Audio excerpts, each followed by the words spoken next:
Hi there, it's Rob from One Stage Lighting. Welcome to a quick video in Vectorworks Spotlight and importing other drawings, particularly importing drawings from AutoCAD to then work in Spotlight. This is a common procedure, particularly if you're a lighting designer, taking drawings in a variety of formats and being able to work with them in the format you choose if you're using Vectorworks. We're going to look at a couple of ways of doing things. The first way we're going to look at is to import the DWG straight into the drawing and lock it into the drawing. So we'll bring it in once and then we'll work from that point on. It's quite simple. Now you'll see here I've got a sheet of paper here in my layer and I'm currently in a layer scale of 1 to 100. What I'm going to do is go to File, Import and import single DWG. I'm going to find the DWG that I'm going to import. Now I get a lot of options here. This is the point where things can go a little bit wrong when you're importing stuff in CAD, particularly because of differences between units and various other things. So there's a few options here, and basically what you often do is you try your best to get this part of the process right, and then once you've imported the document you check to make sure that it's imported at the right size, scale and the right units.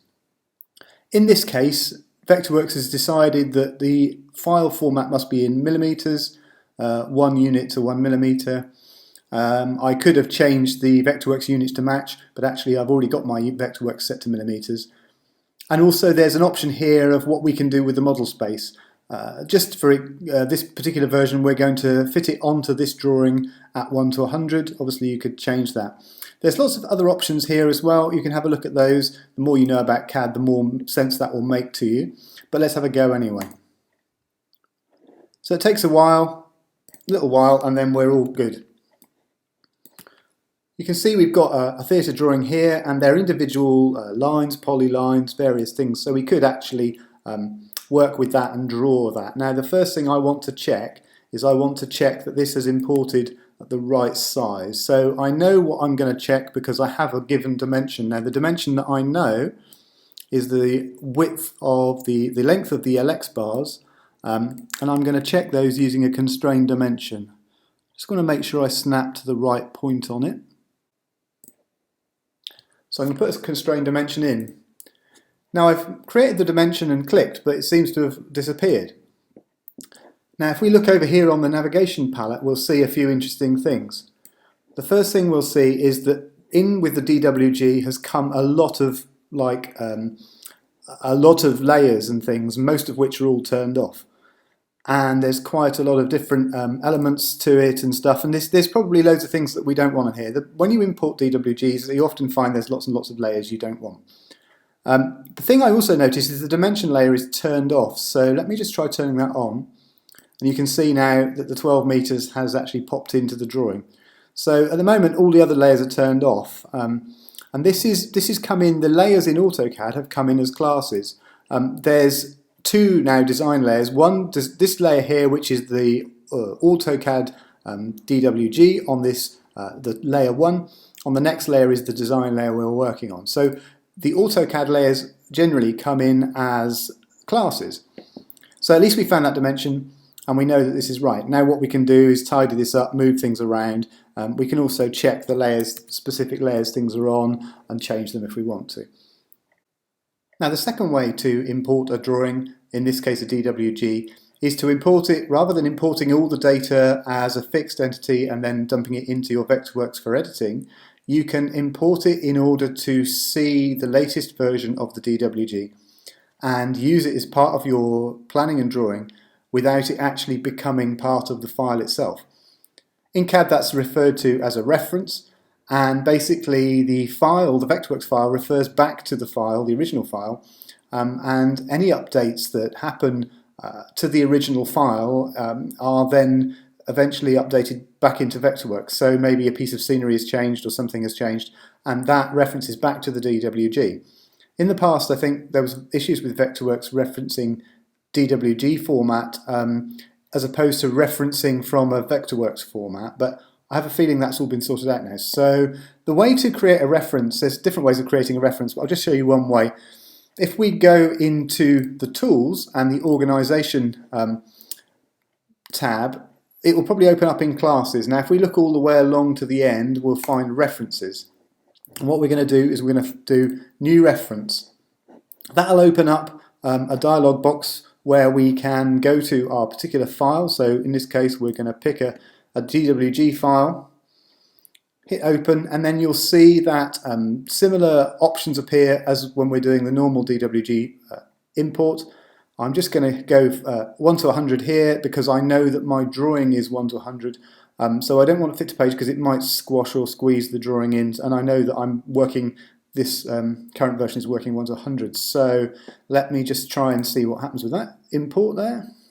You'll see it appears in the drawing itself, and there's options here as well, so we can get it to auto update and various other things. Have a look at those, see what you can do with them. But basically, once we've done that, we can go OK, and then you'll see what's happened is that it's actually imported the drawing itself. It's dumped it down here, so we can move it up into the drawing. And you'll see the difference here is that if we go to the classes on the navigation palette, we'll see that there's no extra classes. This particular object, this reference object, is currently sitting in the None class. You could make a new class for that. And also there are no design layers. So in some ways there's no, this is kind of closed object. You can't sort of do anything with it. It's just almost like you're looking through a window through to the original drawing. The downside of that means that you cannot change what is in the drawing here in Vectorworks. The upside is that somebody else could have access to the file and they could make changes to the base file.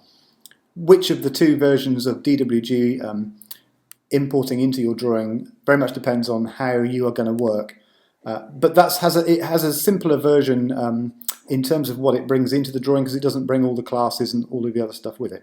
As I say, if somebody added something to the DWG now and this was set to update automatically, the item would appear in this sort of viewport here.